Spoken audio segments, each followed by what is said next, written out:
Hello everyone, welcome back to my IELTS stream. In today's video, we are going to talk about subject-verb agreement and how the different subjects change as you go ahead deeper in English grammar.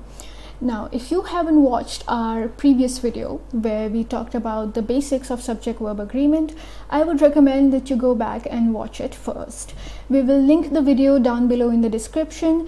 It is there to help you understand the very basic concept, and once you understand that, it will be very much easy for you to understand what we are doing in today's video. So I hope that we help you prepare with your IELTS examination. We help you prepare for your IELTS examination, and we help you go one step ahead in the process. Welcome.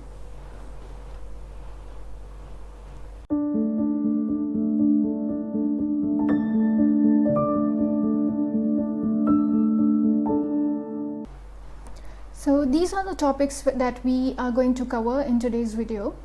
We are going to start off with indefinite pronouns, then collective nouns and their application in IELTS, gerunds and their uses with and or, infinitives, modal verbs in the IELTS, other auxiliary verbs, and uncountable nouns.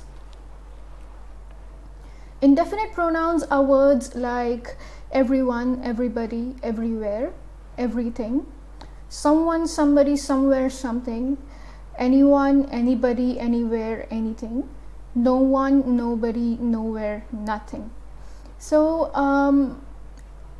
the list in the center here, everywhere, somewhere, anywhere, and nowhere, these words are usually used as the object and not the subject. But in some cases you might find them as the subject, but in majority of the cases you will not. So today we are going to focus on the first list and the third list. Everybody or everyone loves to meet their friends. So when it comes to words like everybody or everyone, the subject is singular, and hence the verb is also singular, and singular verbs carry an S. Everything seems boring in a lockdown. So everything also is singular, and seems is a verb which is in the singular form here.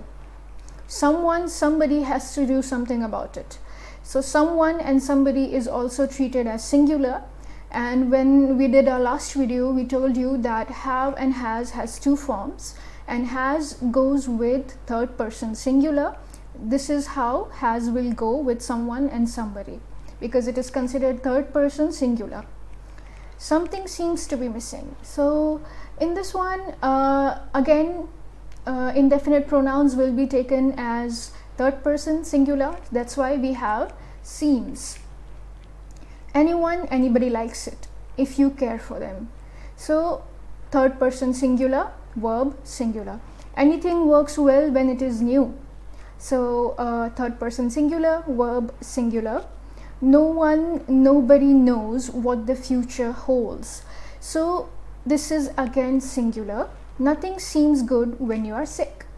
So this entire list of indefinite pronouns will be treated as singular, third person, and you have to use the singular form of verbs when you are writing or when you are speaking with the use of indefinite pronouns. Compound subjects. Now, compound subjects are those subjects which have and or between them. Let's start off simple. Tom is playing.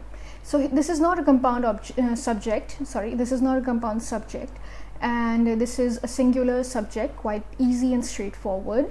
But if I put and with Tom and I add another name, Tom and Jerry are playing. So this becomes a compound subject because there are two names involved with an and in between.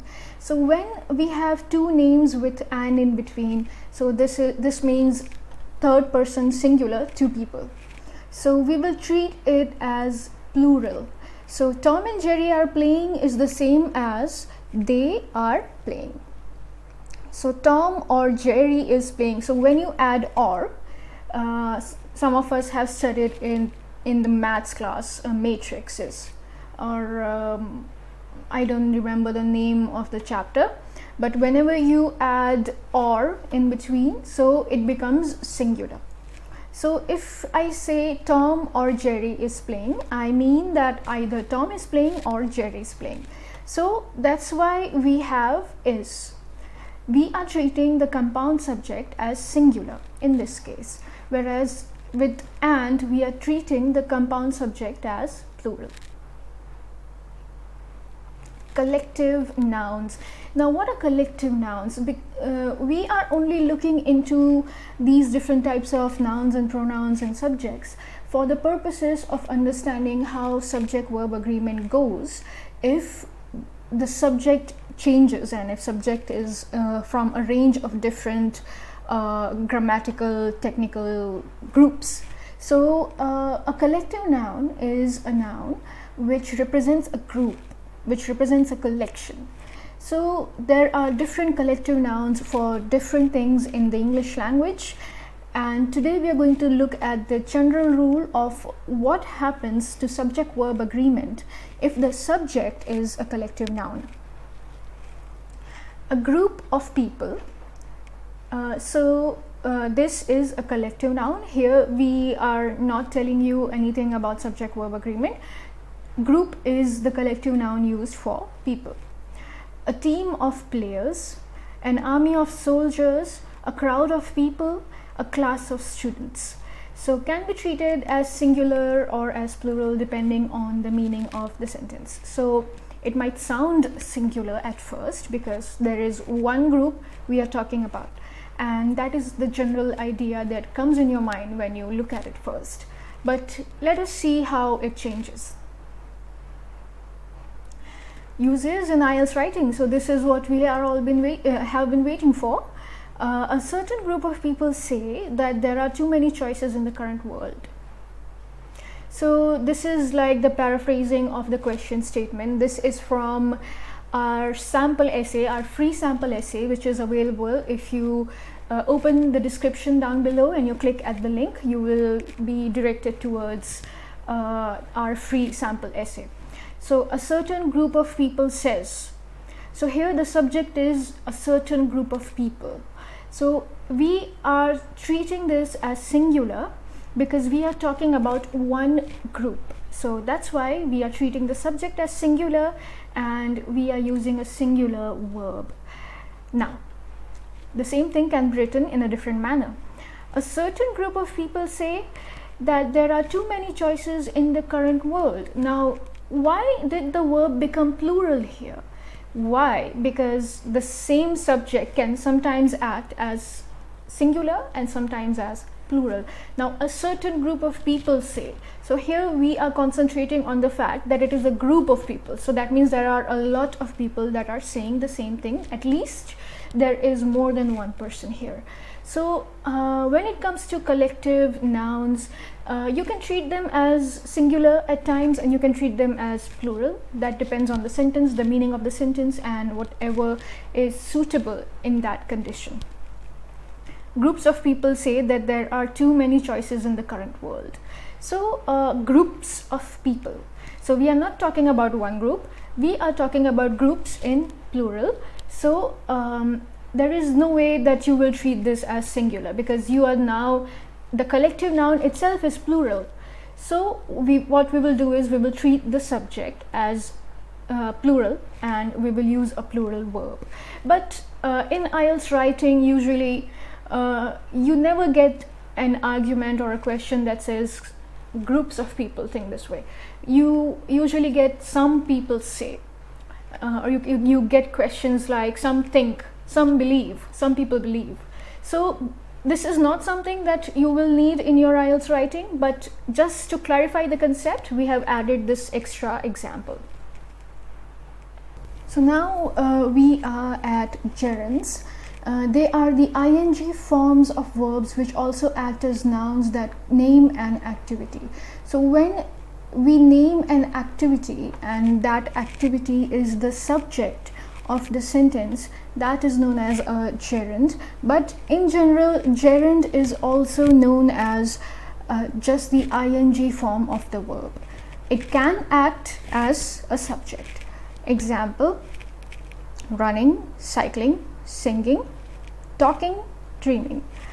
They are treated as singular subjects. Examples: running is my favorite exercise. Writing helps you organize your work. So running is. So is the be form of the verb, which is used with third person singular, as we discussed in our last video. So here also we are treating running, the activity, as a third person singular subject, and we are using a singular verb with it. Writing helps you. So writing is the subject, which is treated as a singular subject, and helps is a singular verb. Teaching means learning twice. So teaching is an activity, the verb is teach, and we are using the ing form, which is known as the gerund, and here teaching is the subject and means is the verb, and it is in the singular form. Helping others makes me feel good. So helping others is the subject here. Makes is the verb, so makes is in the singular form, and helping others is treated as a singular subject. Cooking is a survival skill. To all those out there who don't want to learn cooking, it is a survival skill that you should know. And here cooking is a gerund, which is treated as a subject, and it is treated as a singular subject, and we are using the word is with it. Waiting for someone bores me out. So waiting for someone itself is a verb, but here we are treating waiting for someone as the subject. Now we could go into the technicalities of it, but we are not going to do that, because today we are not going to learn phrasal verbs or phrasal nouns. We are just concentrating on subject and verb. Waiting for someone bores me out. So bores is also a verb, and we are using it in singular form. Gerunds with and or. So just like we saw compound subjects with Tom and Jerry as examples, here gerunds we are going to see with and or. Running and swimming are my favorite forms of exercise. So running is one subject, swimming is another subject, so we are using running and swimming. So this is a plural subject, and we are going to use are, which is the be form of the verb that is used with third person plural subjects. Going to the beach and sitting in the sun help with my mood. So going to the beach is one subject, sitting in the sun. Main actions here we are going to take as going and sitting. So both of them combined makes the compound subject, and that means plural, and hence with and it is plural, and hence we are using the singular we are using the plural form of the word help, of the verb help. We are not adding s.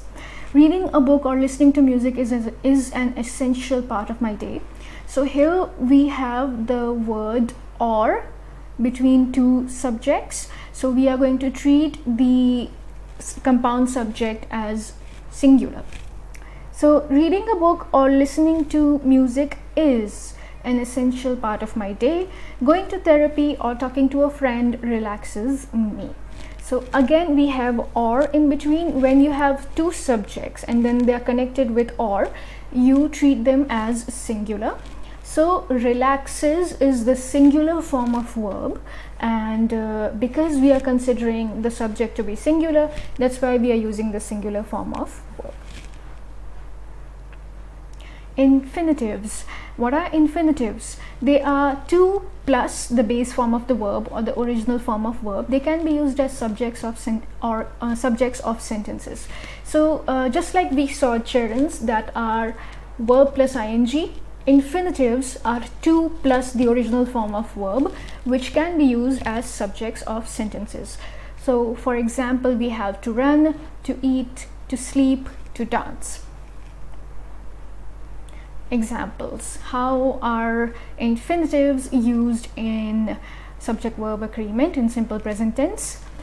To run every day is a good way to keep healthy. To run every day is. So here we are using an adverb of frequency.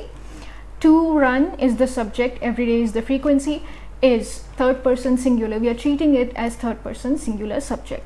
To eat at a proper time helps in digestion. So at a proper time, you could say that this is an adverb of time, but to eat is the main subject here, and helps in digestion. So helps is the singular form of verb, so we are treating to eat as a singular subject.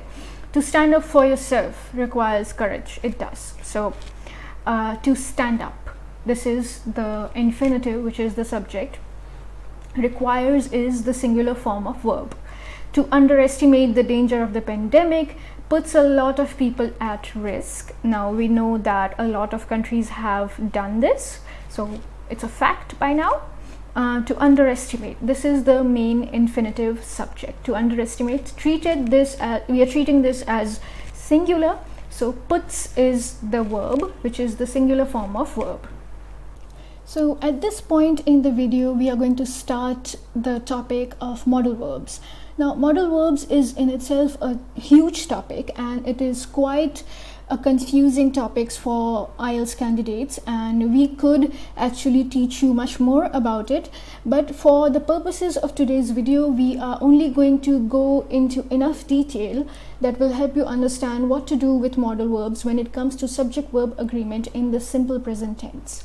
Now, we will be making another video on modal verbs, but we are just not so sure about when we would be able to publish that. If you want us to do it sooner, please let us know in the comments below. First, today we are going to understand the different modal verbs, and then we are going to see how they act in subject-verb agreement. Modal verbs. The different types of modal verbs are can, could, may, might, should, would, and will. They are used to show intent and support in the action of the main verb. So they usually act as auxiliary verbs. Sorry about the typo here. So it is auxiliary, auxiliary. So auxiliary verbs are also known as helping verbs, which are not the main action of the sentence, but they help in the main action, like they help the main action to happen. So modal verbs are usually there to show you the intent of the person who is doing some action. So what do all of these different modal verbs mean? We could discuss that in another video. Today we are only going to cover how modal verbs are involved in subject-verb agreement. Yes, for our purposes, we request you please subscribe to our YouTube channel. We have videos published every week, and we help students prepare for the IELTS exam. We have a lot of success stories that you can go and follow up on our Facebook page by the same name, My IELTS Stream.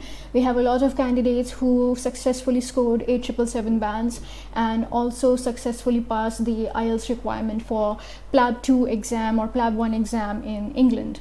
So I request you to like this video if you understood it so far, and please share it and let us know in the comments below if there is anything else we can do to help you. Modal verbs and subject-verb agreement. So the main verb following the modal verb never carries s or es. This is the rule that you should remember. I might find a solution to this problem. So I might. Might is a modal verb, and this verb following might is find, and it does not carry an s. That is what you have to remember. You should take care of yourself. Now, should is a modal verb, and take care is the verb, and you should take care of yourself. Not takes care, take care. Another typo here, sorry about that. They could come earlier. Could followed by come, which is the verb in its plural form. We can work together. Can, the modal verb followed by work. He may find it difficult. So may is the modal verb and find is the verb, the main action. The children will attend school. Will is the modal verb and attend is the main action of the sentence. Oh, here we are. How modal verbs are used in IELTS writing. So we are going to see this particular paragraph, which would be the first body paragraph of what what is the advantage and what is the disadvantage category, singular. And we are going to see how modal verbs have been used here. The positive outcome of learning languages is that it can help children understand foreign cultures. This is our title sentence, this is our idea. Languages have cultural origins, as do their vocabulary and grammar, starting with our explanation. If children would learn them at school, would is a modal verb, learn is the main verb, does not carry an S. They can start using them in practical life and interact with different people. This could help them make friends from different cultures and aid their growth. So this could, so modal verbs, another modal verb used here is could, help is the main verb and not carries an S, make friends from different cultures and aid in their growth. Also, aid is another main verb which is supported by the modal verb could. To give an example, National Geographic Channel demonstrated how knowing language helped children of Syrian refugees settle into foreign cultures. So modal verbs are essential, particularly to the explanation part of body paragraphs. Why? Because they help you to avoid overgeneralizations. Now, if you could go to takeielts.britishcouncil.org and read the band descriptors provided by all the authorities that conduct the IELTS exam, you would see in task achievement that a good scorer always avoids overgeneralizations. So in order to avoid overgeneralization, you should use modal verbs, and in order to use modal verbs, you should know how to use them with subject-verb agreement. So this is the point of this particular slide, and I hope that you understood it. Modal verbs in speaking. Is there any place that you want to visit? I want to visit New Zealand. This is in the introduction section of speaking. This is not the cue card. It is a place with friendly people and I admire their Prime Minister. I personally do. I would like to try the country's traditional food. So would is a modal verb and like is the main verb, not followed by an S. And also take a lot of pictures of my trip. It would make my mother really happy to be there as well. So would is a modal verb which is repeated in this case, and the main verb for this sentence is make, and make is not with an S. Other auxiliary verbs that we are going to see today. When a subject is followed by an auxiliary verb and then the main verb, the rules for subject-verb agreement apply to the auxiliary verb and not the main verb. So this is the rule of thumb that you should remember for auxiliary verbs when it comes to subject-verb agreement. We are going to look at do, does, is, am, are, has, have, as we are going to stick to the simple present tense in today's video as well. Do, does. So does is the S or the ES form of do. I do like to go out on weekends. So I do like to go out on weekends. Do goes with I. Does go with he, she, it, and again do goes with third person plural, they.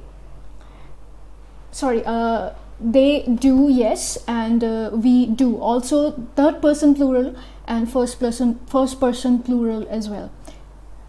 He does work hard at his job. So this is third person singular. We could actually change this a bit and we could actually write that he works hard at his job, but that would be simple present tense. If this is also simple present tense, but we are just asserting the fact that he is a hard worker. So he does work hard at his job. The main verb here is work, but since subject is followed by an auxiliary verb, we have to make the auxiliary verb agree with the subject. They do go to school regularly. They with do. Sansa does not know how to be grateful. Of course, she doesn't. And so Sansa does not. So third person singular Sansa, and we take the does form with third person singular. David and Dan do not know how to write a story. They are the worst writers in the world, and they should be not allowed to write any other story, seriously. So David and Dan do not know how to write a story. Here we have a compound subject, David and Dan. So there are two people. There is the word and between them. So we will take this as a plural subject, and for plural third person subjects we use do. We do not use does.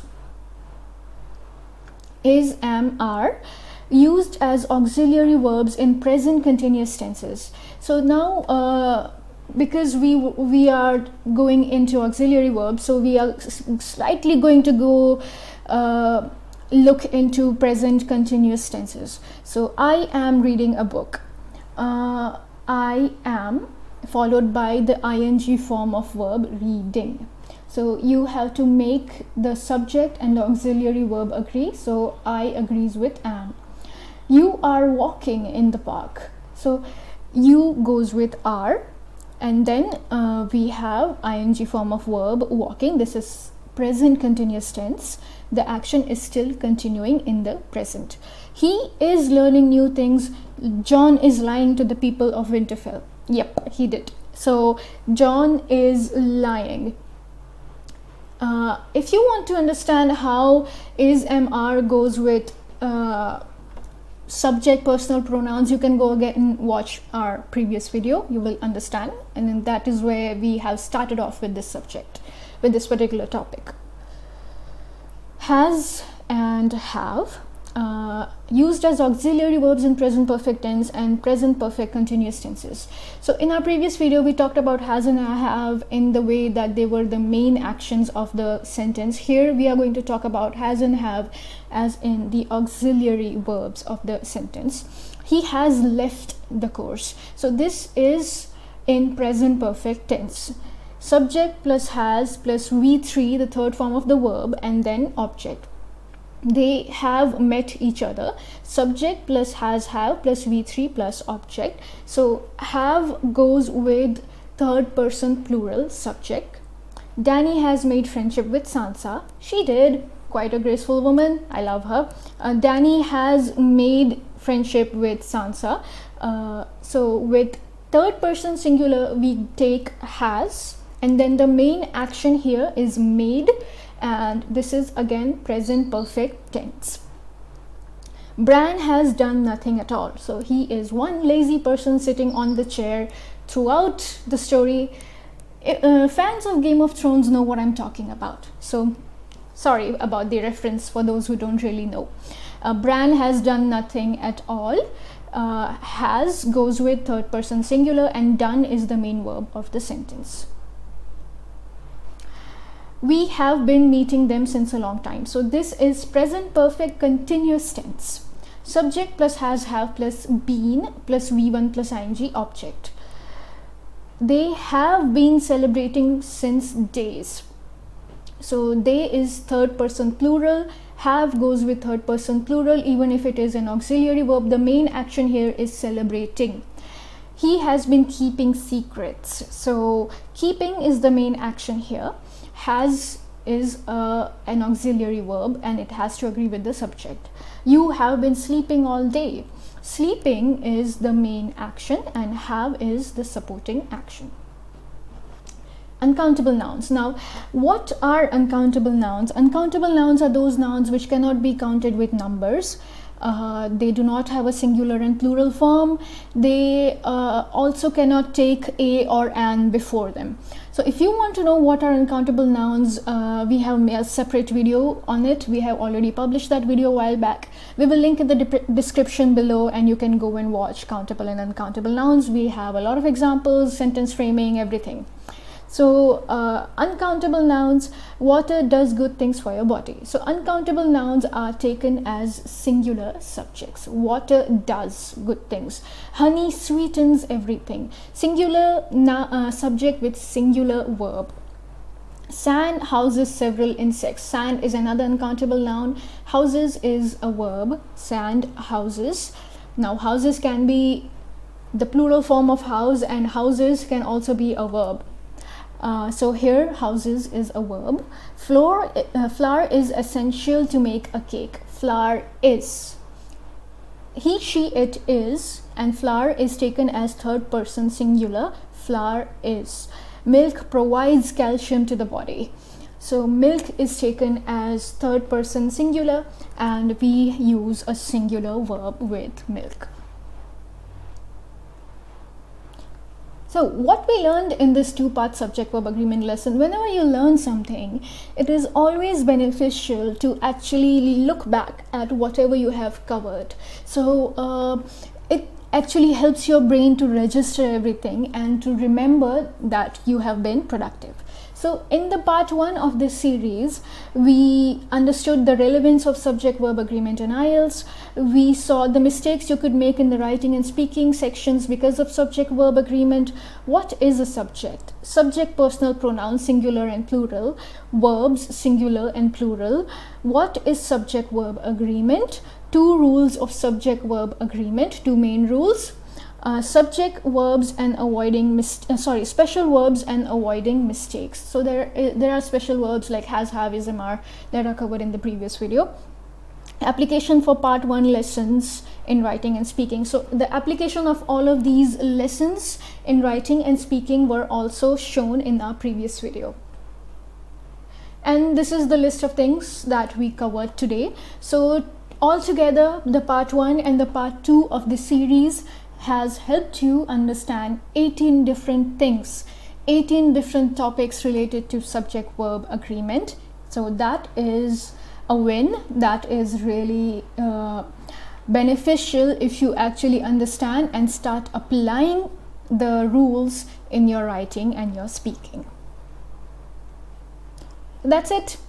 All the best, and I hope that we have helped you prepare for your IELTS exam. At the end of the video, I would like to tell you that we have our own IELTS preparation course for both academic and general, and we also have a detailed grammar course. So if you are interested in joining our classes, you can let us know, and you can comment down below, or you can contact us on myieltsdream123@gmail.com. We take students from across the world, and we have success stories as well. I would request you to please support us by subscribing to our channel and liking our videos. If there is anything in particular that you want us to make a video on, so please let us know, and we would be more than happy to help you. So all the best with your IELTS preparation, and I think you succeed. I think you will succeed if you are consistent with your preparation and work hard. Thank you. Have a nice day.